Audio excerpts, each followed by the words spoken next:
going down, tired of myself, tired of this town.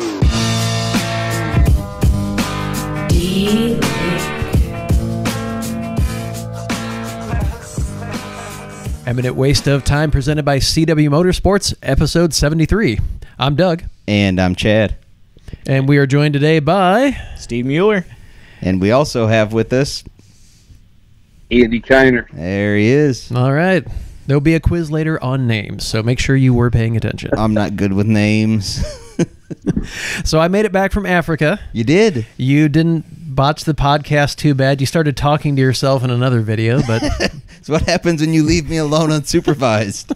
True story. Steve, I'm putting you in charge whenever I leave the country. I'm leaving the country again in 2 weeks. In all fairness, he did ask me if I wanted to come out and do a podcast, and I was like, yeah, but you're coming all the way to Illinois this time, and never heard another word about Not it. doing that. The government's crazy over there. Yeah. So with only a couple weeks until the start of the racing season, which seems absolutely insane, we decided it would probably be a good idea to talk to the man, the myth, the legend behind the new AXCC series that everyone is talking about this year. So, Andy, we're really glad to have you on with us, and I'm sure you're already pedal to the metal out there, man, trying to get things ready for round one. Yeah, we're super excited, but I've never felt this sick in my life. So scared at the time. So it's we're gonna get another 6 to 8 inches of snow tonight. So Oh my I've goodness, never been seriously. so ready to get to Texas. So yeah, so we got about 10 inches on the ground right now, and I'm ready to go to Texas. Doing some snowmobile racing up there? You know, I don't know if I could find help to help us. I would love to do it myself. So, Yeah. yeah. Well, I know it's absolutely insane trying to get ready for any race, and you're no stranger to this, but the stage is a little bigger this time for you, I suspect.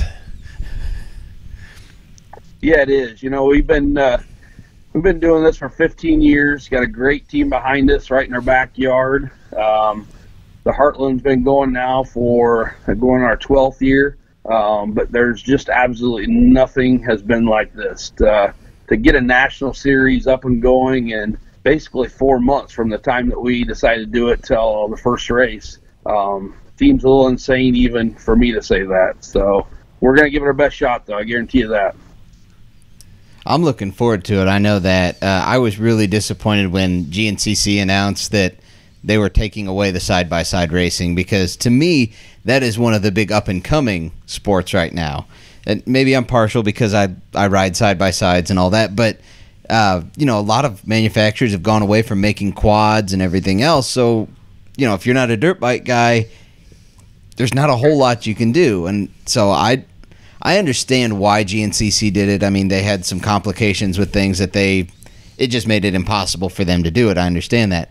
But when I saw you guys were doing it and you guys were taking it to that national level again, where, in my opinion, where it should be, I was thrilled. I was just, waiting for every post that you guys had to see what was coming out and what was going to happen. So, Yeah.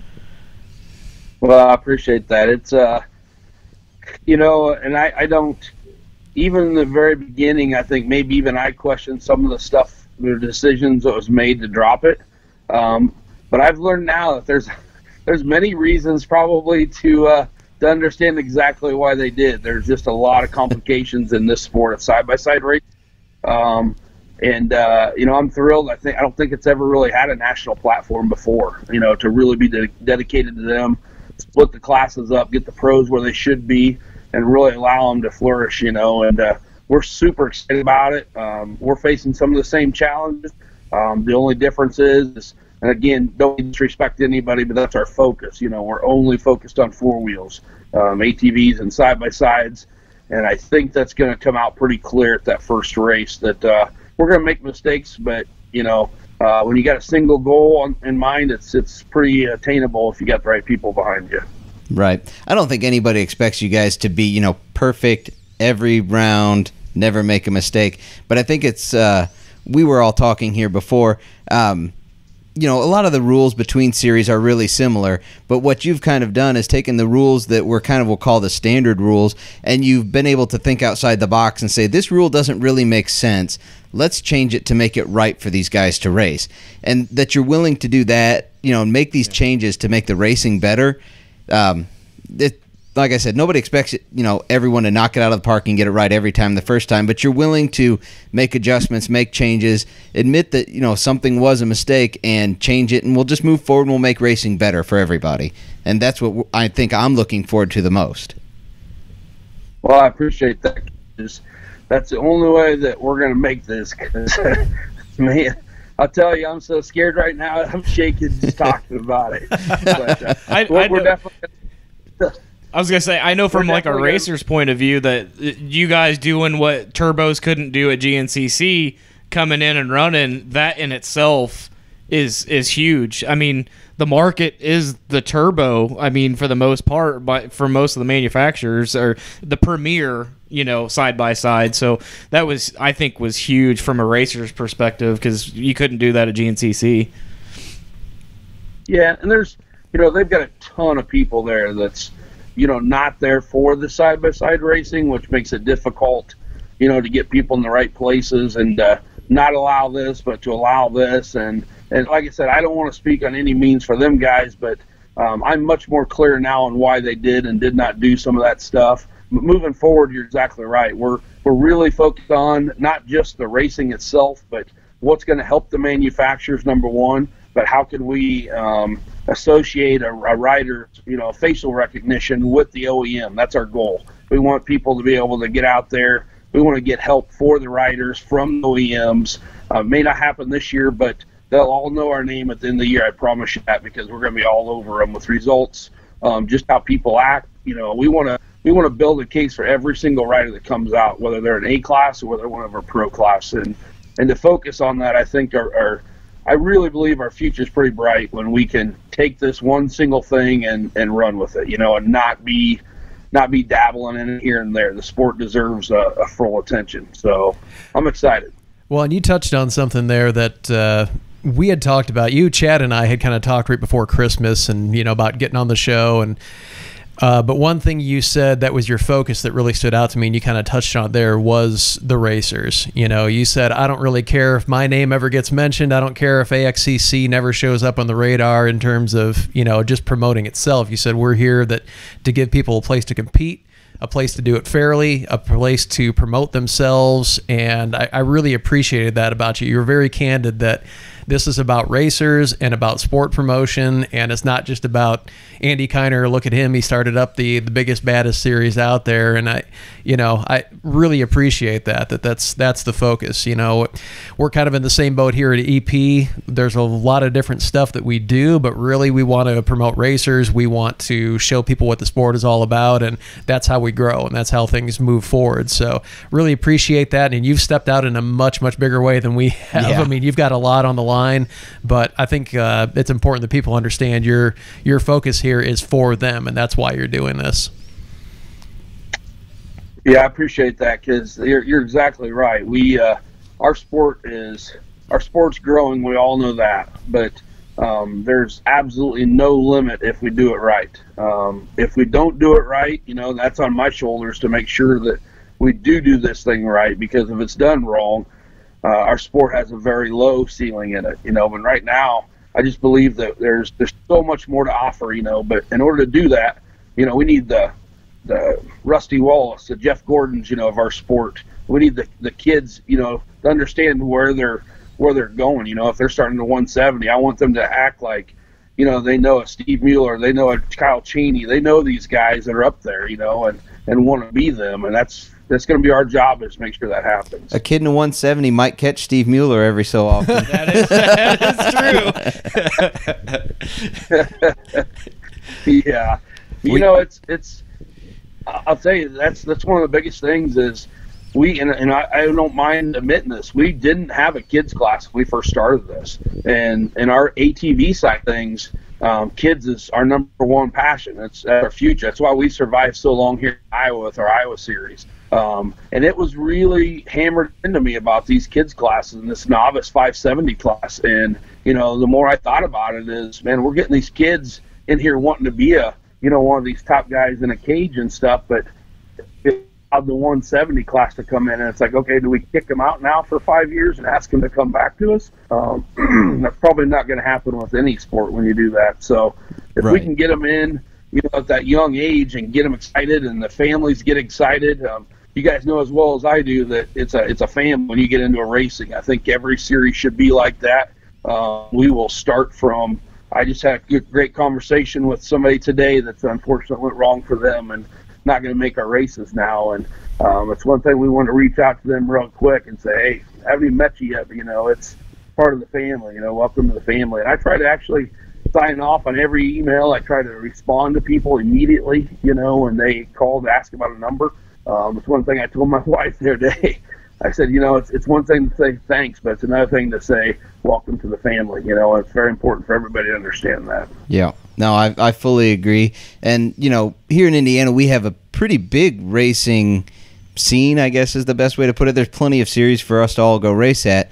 And I think we all kind of pick the series that we enjoy the most based on the people we're around even. I mean, there's guys that we've mentioned it several times on the podcast that we're in a racer chat with. We chat all the time, not even about racing, just because all the time, just because we're all we've all just grown accustomed to hanging out with each other and talking and stuff like that. And it's wintertime, it's not race time, so we're not seeing each other. So we're just messaging, seeing what everybody's up to, what's the status of their car. Cat memes. Cat pictures, yeah, whatever. All that funny stuff. Pictures of everybody's vehicle in the garage on blocks. And yeah. But there's also a lot of, hey, you need this, I've got one, come get it, it's yours. Whatever it's going to take to get you to the line, even though I'm racing against you, it's just a great group of guys who are, hey, you know what, I'm running down to this guy. This guy's shop. Nightcrawler Customs or something like that. Does anybody need parts while I'm there? Do you need me to talk to him for you? It's just everybody wants to make sure everybody else is on the line, ready to go first thing in the season. Yep. Absolutely. Yep. The way it should be. So I know we've been perusing the rules, and a lot of them are very similar to GNCC's, and that's kind of the starting point where a lot of series start from, is just the GNCC rule book, and then you take and modify as necessary. And you've made some awesome modifications that we really appreciate. One being the radio communications. I know GNCC's rule was there was no radio communication between the car and the pit or the car and anything. You just couldn't have a radio in the car, and you have modified your rules to allow that. We've talked about it on the podcast a couple different times that we think that is an outstanding idea. It's not a competitive disadvantage to be able to radio back to your pits. You're not causing anybody else issues. In fact, if anything, it makes the race safer. And so we were really glad to see that you put that in the rule book, that there is going to be a communication allowed back to the pits. Yeah, and that's, again, I'd love to say that I'm the guy that decides these and all that stuff, and ultimately it comes down to me. But, that's another tough one. And I think I've talked to literally like 27 different series now, starting this deal up, calling people, trying to get involved. Maybe, this year's a tough one. I know we probably rubbed some people wrong on scheduling on top of their races and stuff. But again, we had 4 months to get a national series together, so we were very limited on what to do. But one thing that we always try to listen to is, pick their brains and get ideas and stuff. And nobody that I know in cross country was allowing to talk from the pits to the car, and including myself here in Iowa. And I'll expand on that a little bit. And what we found is it's very easy to look at the negative things instead of the positive things. And to keep that cup kind of half full instead of half empty is the way you choose to look at it. And I had always been guilty of looking at it as there's a lot of teams out there, and I didn't want that kind of NASCAR, don't let him by type situation, and coming down to a championship. But what all came down to it, again, I was looking at the negatives of everything and letting that outweigh the positives. And when we sat down with insurance and everything and decided that, we're going to have to keep up the situation with no spectators in the timber, I truly don't think I haven't really had any pushback on that. It's something that originally I didn't like, but I know that all the riders have basically told me that I feel so much more comfortable without that being done. And now talking to insurance and stuff, I get why that's kind of happening. And it's just a situation now where it's like, okay, we got to look at different ways. And I've always said that one radio is like having 10 people helping you. You can get there so much quicker, you know. So when it brought up to my attention from some racers, and it was relatively late in the game here, we made that call. And I hate to make changes late, you know. It's some people can get the stuff that quick, some people can't. But I decided it really came down to a safety thing. And if a guy has an issue out there, you know, now he can you know, radio it into us and make sure that, you know, that we know, or at least his crew knows. In order to do this in a very professional way, our pro classes are going to be held to a high standard, you know, and part of that is in their pits and stuff. So This thing can work out perfect if we give it a chance to. And if we see some of the negative stuff going on, then we'll have those conversations. But I just don't feel like we can be looking backwards if we're trying to move forward. So. You guys actually put it on the podcast. It's been a while now, but last year at one of the very first Illinois side-by-side races, I actually we would communicate, at least in my car, I would communicate directly to the track officials with my radio, and a guy in an RS1 rolled a couple cars right in front of me. I instantly hit the radio. As soon as I had a free hand to hit the button, I called the officials, and within a matter of minutes, they were able to get to his location. He had already righted the car himself and was able to keep going, but you're exactly right. I personally love it for the safety aspect. I assume we'll have a frequency, or you guys will give us a frequency or a channel that we can communicate directly to somebody or a track official to let you guys know, but that's fantastic. And I know at least in my car, the co-driver, I try to let the co-driver do all the communication, so it's not like it's hindering me safety-wise trying to do that. So I could always tell Chad, hey, call in and let him know somebody rolled or something. So I think that's huge. I was really excited to see you guys took that step forward and, it, like you said, looked at the glass half full type situation and looked at the positive side of it, because I like we've talked about, I think somebody, GNCC, started it and everybody's just kind of stuck with it. And it's I know me personally, I really am glad to see that change. I think one other aspect of it that is interesting, because you're keeping the spectators out of the woods, and I understand, having been in a lot of races myself, that the classic example I always give is I was racing with Barry Miller, and there was a young couple coming up the track, and we came screaming around a corner, drifting, and the guy jumped behind the tree and the girl jumped in front of the tree. So now she's between the tree and the UTV that is drifting around the track, and if we're holding the drift we're on, we're fine. If one thing goes wrong and that car hops, she's in between, you know, we're hitting her, we're pinning her to a tree. So as a driver, it does put you on edge when you see people and you don't know for sure if they're going to get out of the way. But since they can't be in the woods, you can now follow your favorite racer. If they're talking back to the pits, you know, you could have a radio in your ear and you could actually listen and say, hey, you know, I know what's going on with this racer I'm following, or maybe it's your spouse who is nervous and wants to know what's going on or whatever. So it does add a dimension that wasn't there before, since they can't be in the woods with the machines. Yep, I agree. Yeah, it really does. And, you know, and I got to put a quick shout out on these radios too, if you don't mind. Go right ahead. Is the fact that when we've been reached before a couple years ago by Rugged Radios for a Heartland Challenge, and had, you know, reached out to us and wanted to help out and stuff. And without allowing those communications, it's kind of a hard thing for them. I know a lot of people use Rugged and stuff. This year we introduced this new series, and they reached out to us again. Same thing. I was still that bullheaded guy saying, oh, we're not going to allow this communication and stuff. And as you guys know, this was pretty late in the game when we decided to change that real quick. And that's the way it will. And I appreciate what you guys said about making the changes, but it'll always be that way. I mean, if we see something in that first race that needs to change by the second race, I may upset a couple people, but it's to benefit everybody if we do that change, you know. So, but with the radios, for example, they came out. We called them real quick and said, hey, we're going to make a change here and such. And to them, it wasn't really even what you needed. It's just they want to be involved. And man, I look at the series that them guys are a part of, and it's kind of the who's who of your best series, you know, and you look at those series and, you know, your best of the desert, your works, you know, a lot of it's maybe some short course, but when you get out there at ways, I mean, these guys are relying on the best radios there is in order for the safety of you guys and stuff. So I feel very privileged with a lot of different companies. Our very first year to partner up with them. And I don't consider them a sponsor. I consider them a partner in this deal.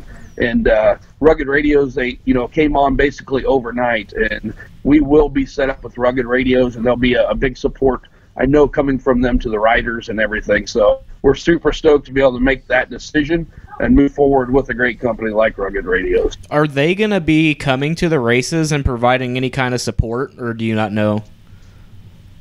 That hasn't been set up yet. And again, as you guys know, man, to get these races scheduled is like a nightmare right now, this late in the game. So them guys, you know, we haven't directly had that conversation yet. It's been more about how can we get this thing going, you know, sure. To make sure it is going, making sure people are outfitted the way they need to be. We definitely want their support and everything at the races. However, I know that time restraints on companies like that, they're out and about at so many places already.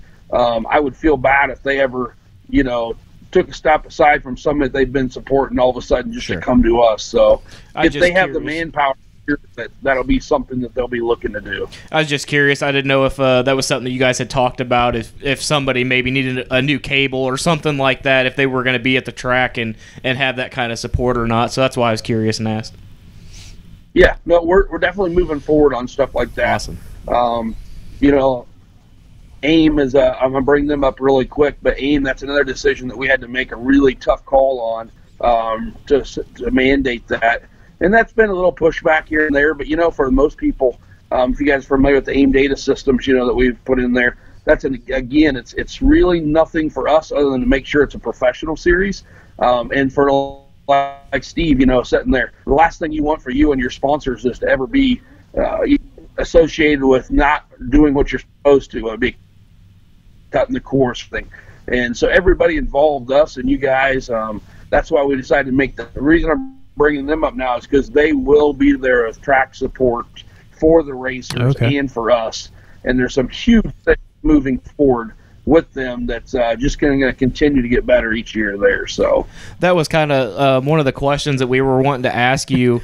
Could you go into any kind of detail of the AIM devices and how you guys are going to use them, and to kind of expel on that? Are the race results unofficial until you guys review the data? Is the data going to be live as we're racing? You guys are going to be able to see that stuff. Can you kind of go into a little bit of the details about the AIM devices and how those are going to work?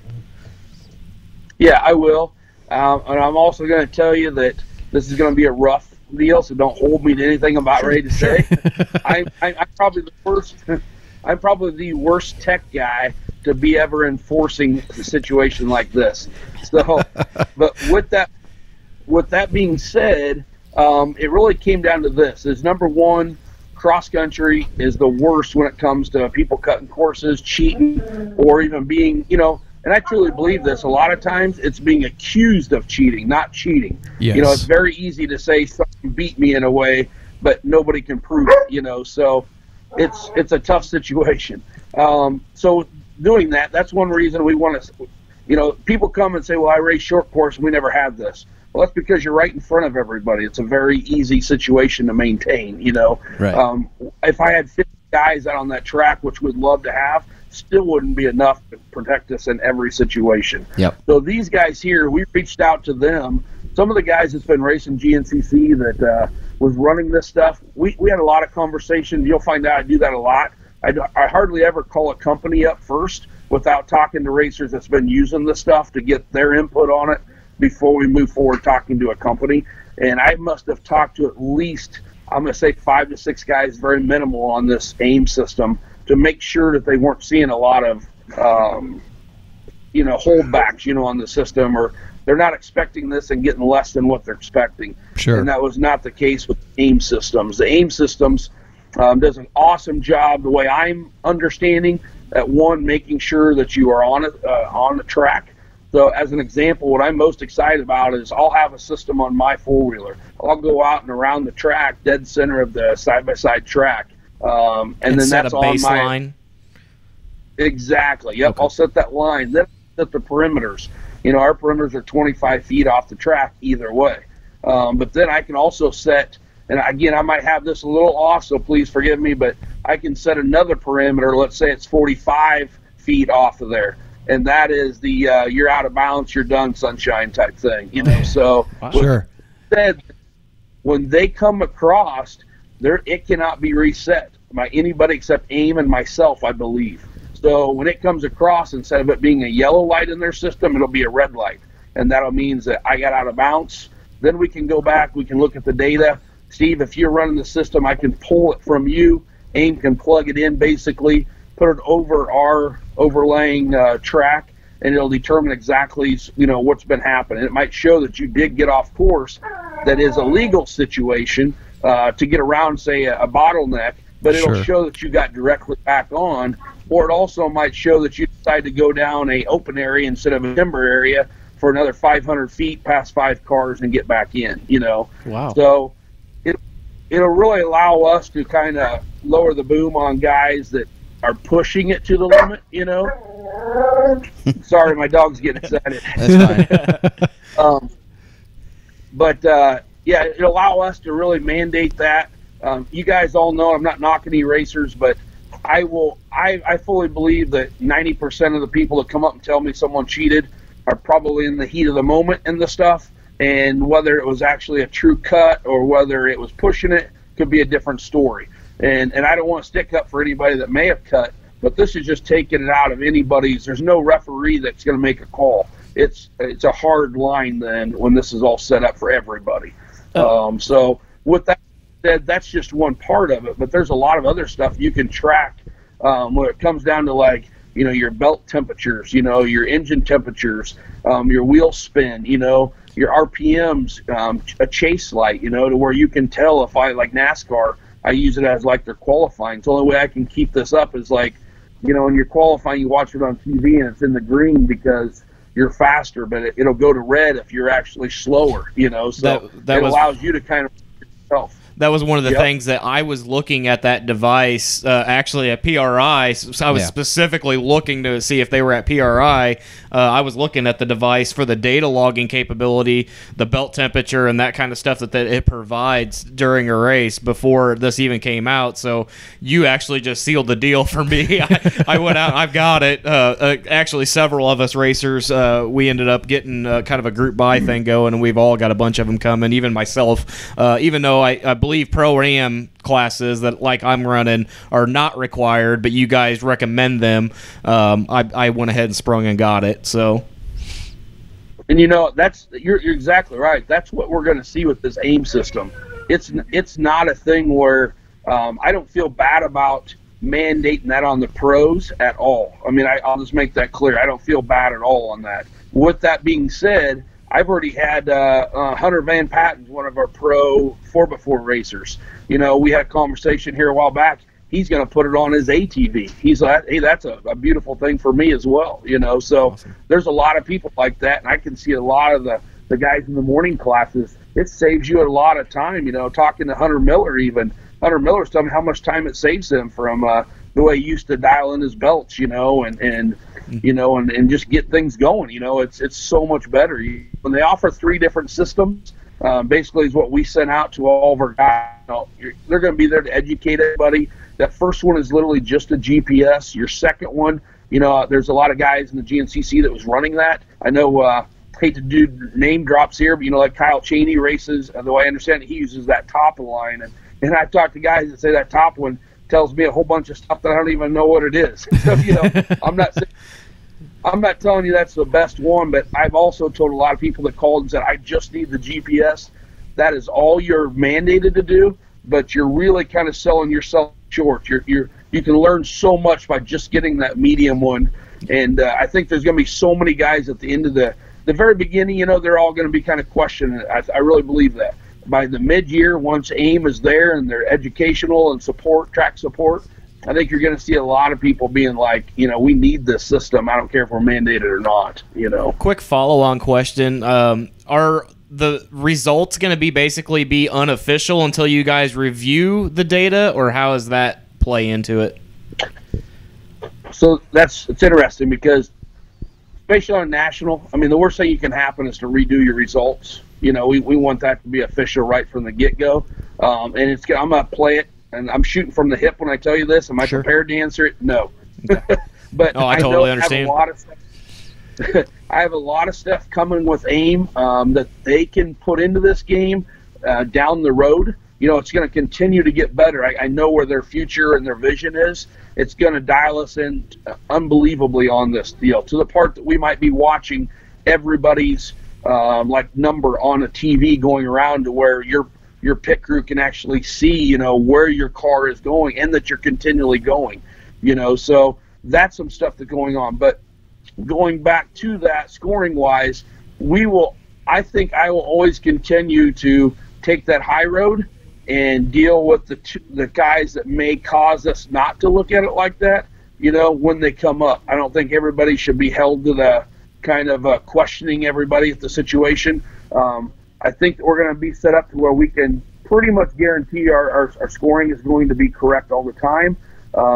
We can always check our backup. What I mean by that is the awards, to me, is something that I think everybody wants to be a part of. I know people are going to be getting out of there, and sometimes the awards don't get the respect I don't think that they deserve, especially on the lower classes.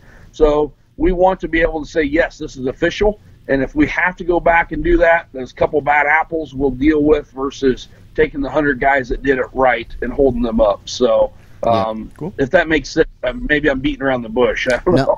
No, I was just curious because, out west, Best in the Desert, Score, a lot of those people, or those series, I should say, that's what they do is, the results are unofficial until they actually review the data. So that's why I was asking. Yeah. Yeah. One other question I was curious about. So this is going to be, like you said, it's mandated for the pros. It is recommended for Pro-Am and everybody else. Is that something that's going to trickle down into Heartland Challenge as well? Ooh. Great question. I should have seen this one coming. We're tricky like that.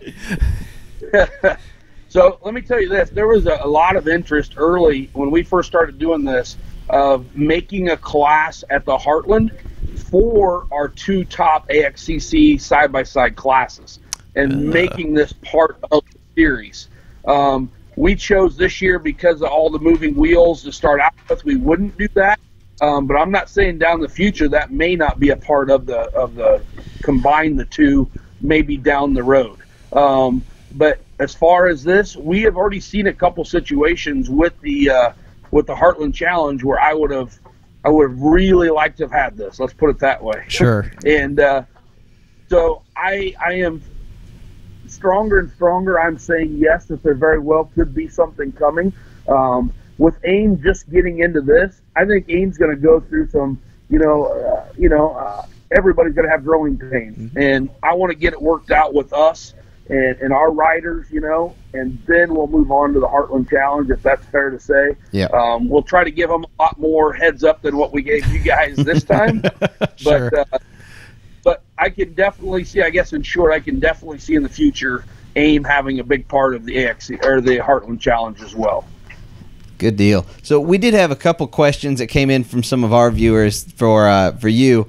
One of them that we haven't really touched on at all. Somebody was asking, how much time does it take to set up a racetrack? We'll say just your normal one. We don't even have to necessarily reference even the AXCC stuff. But when you're going in to set up a track, how many man hours does it take, would you estimate? And I know it varies between locations, but... Yep. So... And that's a great question. I know when I first started 15 years ago, I thought we could do it, in a couple hours, no big deal. Wrong. That's not the case, So, it's interesting going back to a track that you're familiar with. I'm very, very blessed. I got some great guys behind me that's been with me for the whole 15 years. And I don't think there's probably too many people that can say that. And I'm not saying that as a bad thing. I just feel very lucky that I got the team behind me that I got behind me.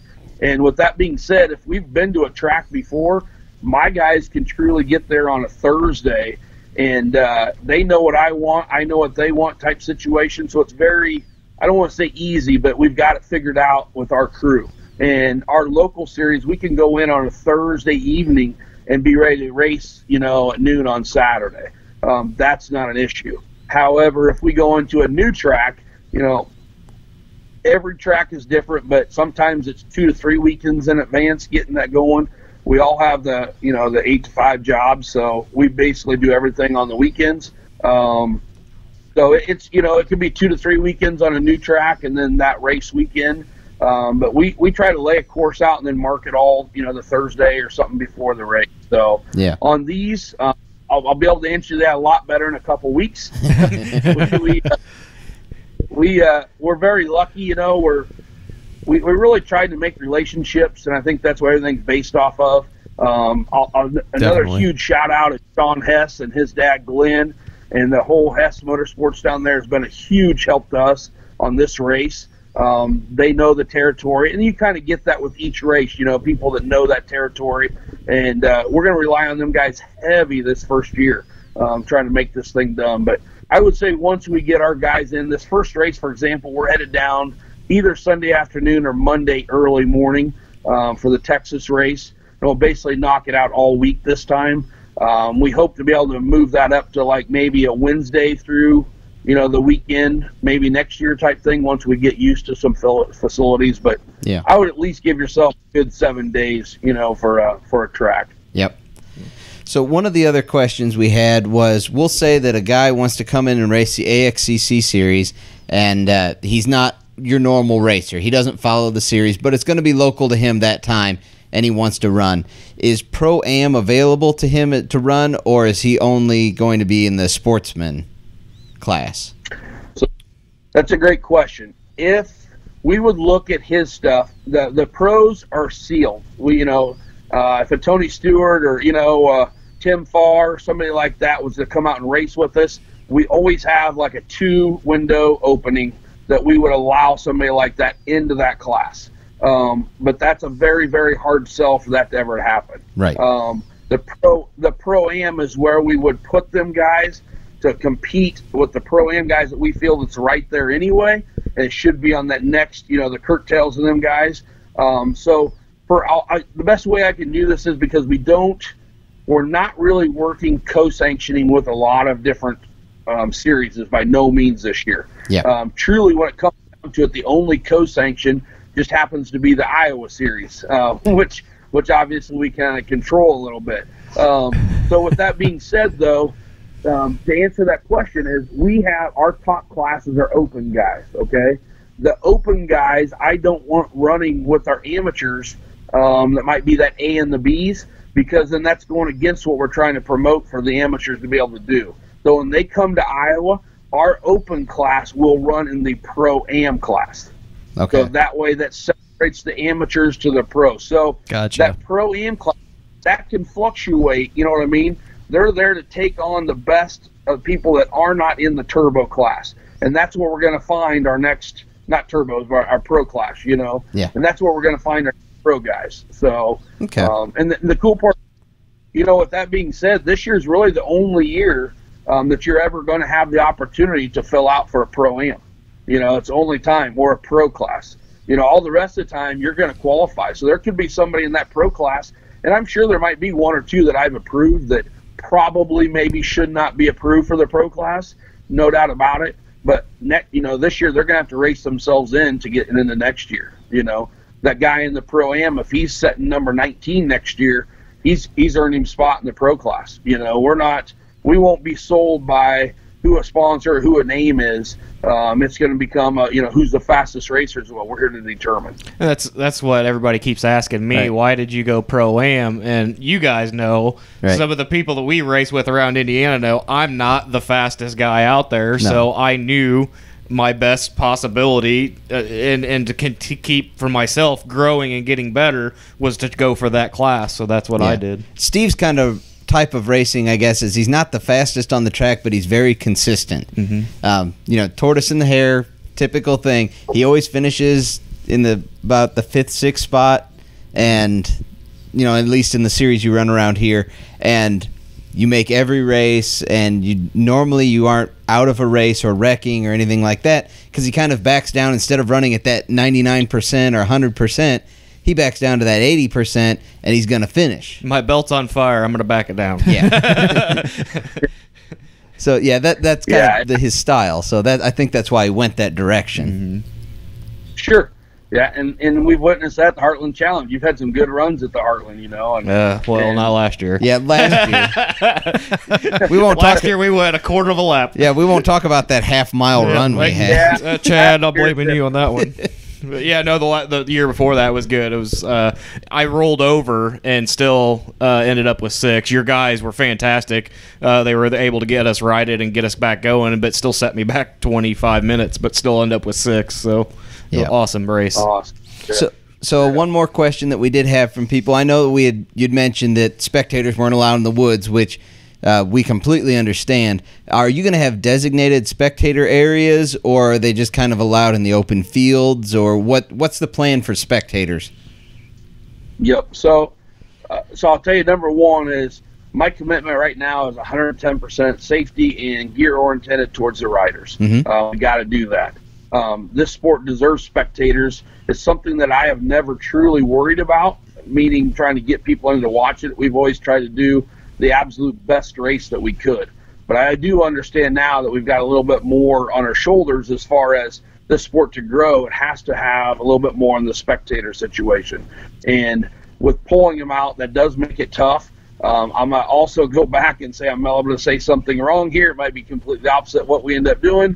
But we've got to come up with some spectator situations. Where we're challenged is still to get you close enough to the pits where you're not walking 2 miles in order to see that, or make you cross over the track in order to get to that.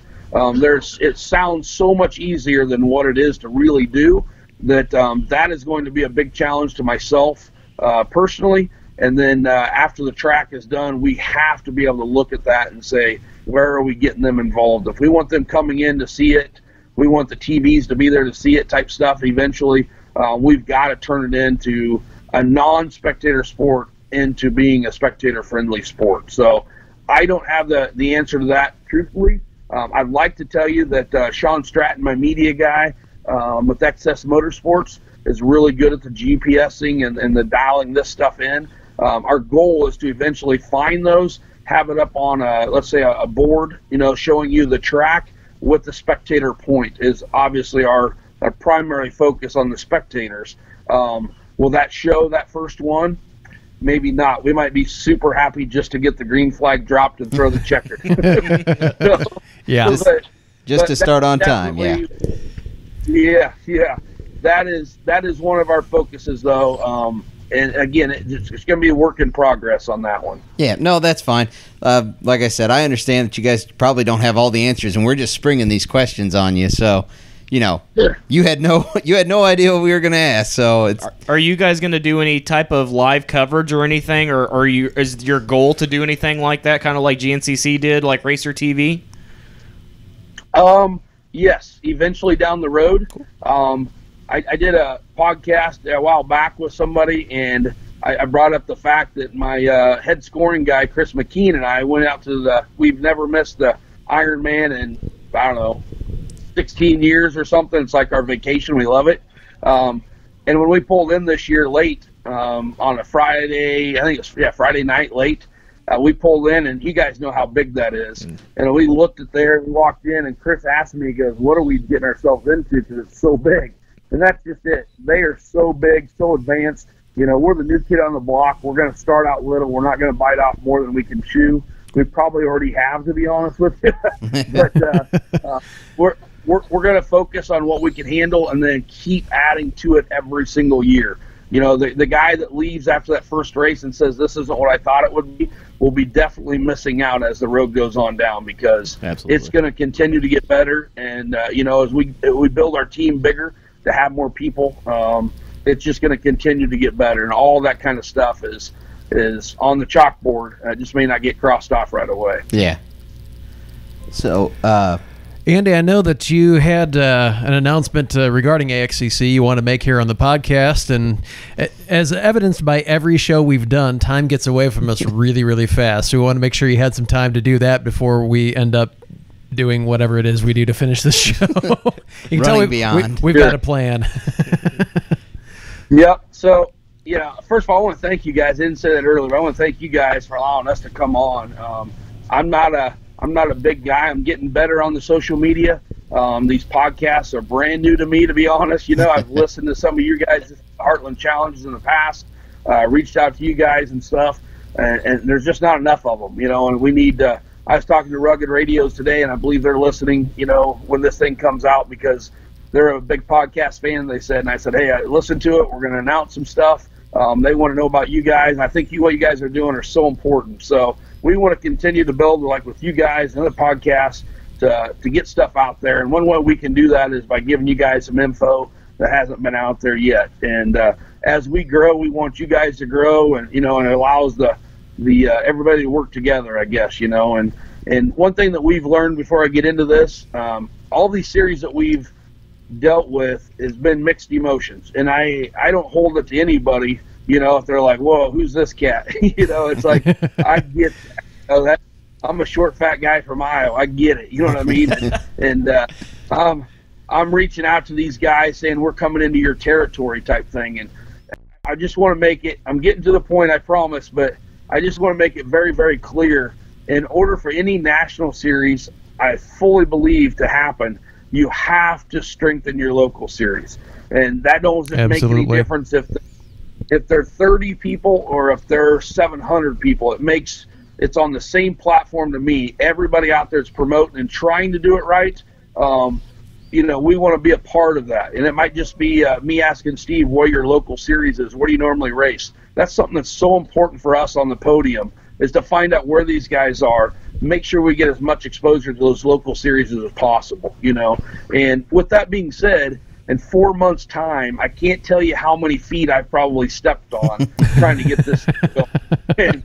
And I'm really, I hate saying I'm sorry if I did it on purpose. You know what I mean? And there's just some of those I couldn't help but do it, And obviously we can't be on GNCC schedule. We're fighting for a lot of the same, My goal, though, and I sure hope I don't disrespect a Walker Fowler that I have the ultimate respect for, your Adam McGill's, all these guys out there that are top dogs.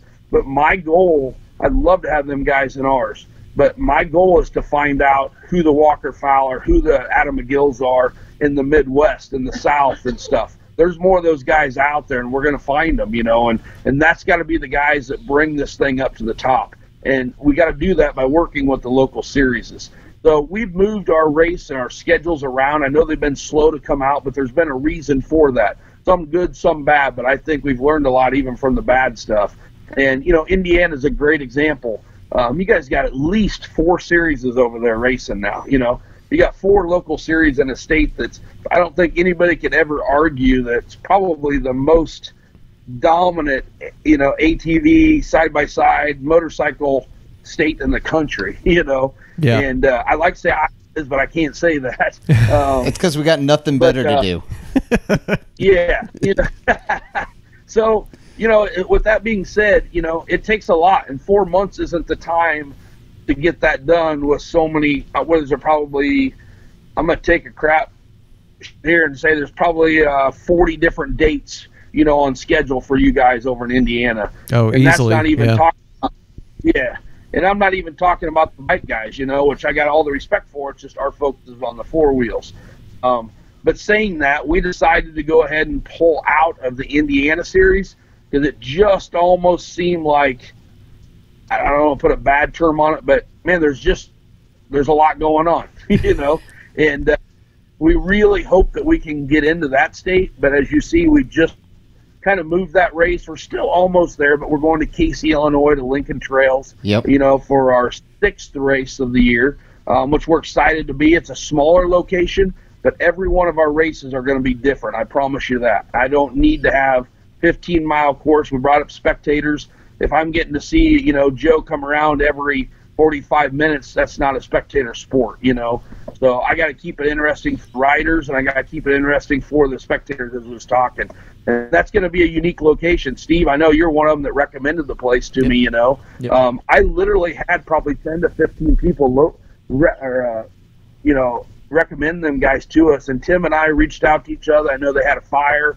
We were kind of slow getting back together, and and we looked at lap times. You know, I think, Steve, you might even help me look at those lap times, talking about that place. And the lap times speak volume to me. You know, you can have 100 acres, you can have 500 acres, and it all depends on how the land's laid out, you know, and not but the people that are there that's putting it on, and the landowners. So we're excited to be there. It's really close to Indiana. It's almost in the backyard, you know. Thanks, Steve, for pushing on that one. That was I feel like that's going to be a good one. He just wanted a race where he didn't have to drive real far. It was all self-serving. I drive far no matter where.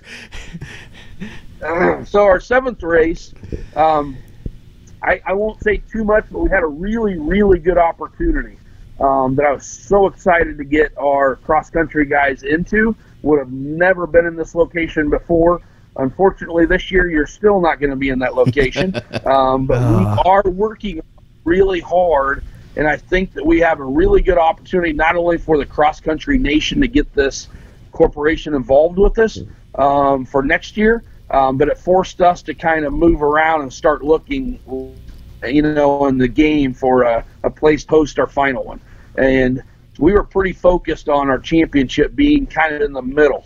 You know, I understand that Iowa's a pretty northern part for the guys clear down in Texas, and the Indiana guys, is having a hard time going to Texas, and I asked the Texas guys to come up to Casey, Illinois. That's a big jaunt. And, we're rolling the dice right now that people understand that we're getting started and they're willing to make that drive. So we were focused on a southern Illinois, southern Missouri potentially, maybe even that Arkansas line. For our championship round, which would be that round 7. That's going to be on September, I just went blank, 21st and 22nd. Okay. Ironically, this is going to come back to our riders, which I think we find all the best events from our riders that's been out there and dealing with your local series. And when we first announced that we were doing this, I had at least 3 people call me and said that, man, will you please check out this location? Things just kept pulling us away from there. And for some reason, it got brought up to me the day that we found out we weren't going to make our final decision or final location that we wanted to. And not that they're a second choice. It was a first choice. It was an opportunity that we had. And I'm proud to announce that we're going to be going to the state of Missouri for our championship round. Missouri has had a huge presence in the cross-country racing that a lot of people probably forgotten about from their old series that's been down there, and it's just there's a lot of racers down there, and I think of any state that probably have given a lot and probably received less would be the state of Missouri for cross country racing. And with that being said, we will be going to Lincoln, Missouri, to a place called Walter's Ranch. Nice. Walter's Ranch. Yeah, you got anything about that? It's a 2,200 acre park, 1,500 acres of parking. I'm sorry, 1,500 acres of timber, indoor showers, indoor bathrooms. They got a stage. It's just a really, really nice riding area. And even just I've only met them over the phone. It's one of those things you just feel comfortable with people. And that was them. The parking's nice, and we're super excited. Just to announce that our championship round, September 21st, 21st and 22nd, will be at Walter's Ranch in Lincoln, Missouri. So that's exciting. And if anybody knows that location, and if you know that location, we're only about 10 miles from Lake of Ozarks.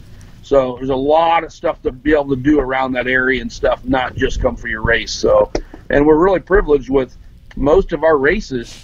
There's so much to do around the areas that we're going to that should make the wives and the girlfriends and everybody else happy on this thing. So, or at least appeased.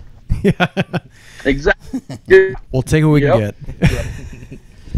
Yeah. Well, no, that's exciting news, and that is a really neat location. Like you said, maybe one that gets overlooked nowadays, but maybe put them back on the map. And I really think AXCC is poised to make a big splash this year. So I think it works out well for everyone. You're getting them some attention over there at the ranch there, and like I said, I really, really appreciate how you've approached this series and how you've put this thing together, and you've done it in a short amount of time. And that alone should tell people that you are doing this for the love of the sport. No one in their right mind would put themselves through the stress you put yourself through and the rest of your crew to try and pull something like this off and get it off the ground in such a short amount of time. I mean, you took the bull by the horns, you saw a vacancy, and you jumped in to fill it. And, I think I speak for every other racer out there. We really, really appreciate that effort. Yep. I appreciate that. I can tell you that I wouldn't recommend it to anybody. I'll bet not. So, but I gotta tell you, there's some people though. My crew alone, just trying to pull them to Texas is insane, away from their families and stuff. And so we are. If this is a plea for help, then let it be a plea for help. We're always gonna be short. For that family out there that has somebody racing, but Ma would like to help, or somebody would like to help. I'm putting that plea out there right now. We can always use help at our gates, our registration, the whole 9 yards. We got a great crew coming that I know's got my back through the thick and thin, and that's what makes this thing truly easy to do, to be honest with you, with these guys behind us. But man, I got to say one more thing, to at least one more sponsor, and they've all been great, but I've been all over this guy. You just mentioned that 4-month period trying to get this thing done. I know Austin over at Spider Graphics has literally been working like 36-hour shifts and sleep for like 5 and then 36, and we've been making change after change after change. He just got our trailer. We're only going to have time to get one trailer done, financially and stuff, this first race. He got that thing done just 2 days ago. I'm sitting here calling him, hey, we just signed a new sponsor. Again, very pleased to say that we just signed on with Super ATV came on board, just yesterday. I'm calling him, can you please get this added, and it's just stuff like that when you get the right people behind you, in a partnership like Spider Graphics, and I can call him I think he texted me at 1:30 in the morning the other day to show me the banner. Is this okay? And it's people like that that's truly going to make this thing all come together in 4 months. So We're super excited, super stoked, and it really makes choosing the right people so much more important than, what an entry fee is, or what time of the day we're starting. It's about the people and working around that, No, Austin is a really solid guy, and the works he owns Spider Graphics, but the work he does there is just absolutely outstanding. We've seen tons of examples here, but the other thing people need to know is he's a racer as well. So he's invested in the sport. He's out there running. So on top of all the work he's putting in, he's also trying to prep himself to run a season and get out there and work as hard as he can. And he raced Heartland Challenge last year, the 4x4 ATV, and just a solid guy. I don't know when he sleeps. I don't know if he does it all, but yeah, he was telling me about all the kits that he's got installed at that first AXCC. Yeah. I'm sure he's doing the first GNCC, and I feel horrible because every time he tells me stories, I really don't know if it's it's planting that seed to say, Andy, order your stuff earlier, or if he is saying that everybody else is doing what I'm doing and it's coming down to that last hour, and whether he's warning me or telling me, again, and I'm sure there's others exactly in his shoes, but dealing with him, I can tell you right now, point blank, I've got our, when you see all of our canopies at the thing, I want to do it right. We can't afford to do everything that first time. It's going to continue to grow, but this stuff's still in his place right now. It's still being built. We're 14 days out. So he might be hitting me up to transport some of it, is what you're saying, because he's only about 15 minutes from me. Yeah, please help. Andy, if people do want to help you guys, what's the best way to get in touch with you? Yeah. My cell phone's out there on our website. You can get a hold of us on our website with it's AXCC Racing. .com. I should know that by now. It's fine. I'll give my phone number out, literally email address, or anything, Facebook. We try to pride ourselves on getting back to everybody just as soon as possible. I've had guys that I can't sleep at night thinking about this. My guy told me the other day, he said, we need to get loading trailers. Believe it or not, right as we've been doing this, my guys just showed up. My son-in-law, my daughter, one of our track workers just showed up to our house from picking up our trailer at Austin's while we're talking here. First time I'm actually seeing it. Our other two, our scoring trailer and our registration trailer, just got delivered today from I-80 Trailers here in Des Moines. So this is coming together, I'm telling you, at the 11th hour, and it's going to be cool. But with that being said, on Facebook, guys, before I even got on here with you guys, while I was getting on, I was answering a question, and I don't want people to wait, 10 days to find out a question, when they get it, I'm answering. Well, no, that's great. The way I see it, it's interest. When people are texting me at 1 o'clock, I can look at it bad, or I can say, man, at 1 o'clock in the morning, this guy's, thinking about our series. That's awesome. So I try to do the best I can that when it comes in, if I can respond within a minute or 5 minutes, I've had people say, whoa, I didn't expect that, and that's what we want. We want that wow factor when you come in the gates or when you're texting us, or emailing. So Facebook might be the best way to do it, truly, is to send me a message that way or something. But just give us a call, and man, I'll work you out a sweet deal that you put people in there helping. So. Well, we're coming up on the magical time where I got to put a bow on this thing, believe it or not. Yeah. An hour goes by really fast on the show. Are you going to give Andy trivia? No, because this will be this will be a 3-hour show if we start going down that route. This is a first with no trivia. No, it's not. Is it not? No, we've had to cut it before, but this is the first show where we've probably had a lot of useful information and we didn't have to fill it out with trivia. How about that? No, that's true. That's true. So consider yourself lucky, because some people don't like my trivia that I deliver them. Well, we're gonna let you off the hook on this one because you're already working yourself into an early grave, so we won't make you do our trivia. But yeah, go ahead. Sorry. I'm sorry, I didn't mean to interrupt you, but I want to say one thing really quick. And I know I've reached out to you guys and we've had this conversation already, but we can't thank you guys enough for what you guys are doing.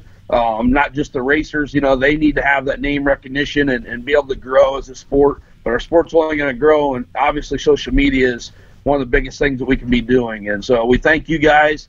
And like I told you guys before, at the races, there's anything that we can do, if it's location, if you guys want to set up at the scoring, or the registration or whatever, anything like that. The book's open, for us, because it's about getting as many people involved as we can. So you guys reach that 10 people that we don't, or we reach somebody that you don't, and we work together, the sport wins. So thank you very much. Well, Andy, we really, really appreciate that, and that's a two-way street. If there's anything that we can do to help you out or promote this, or if there's absolutely anything we can do, don't be bashful about asking. We will be more than happy to jump in, and you can send us a text at 1 in the morning. That's fine. Okay. Sounds good.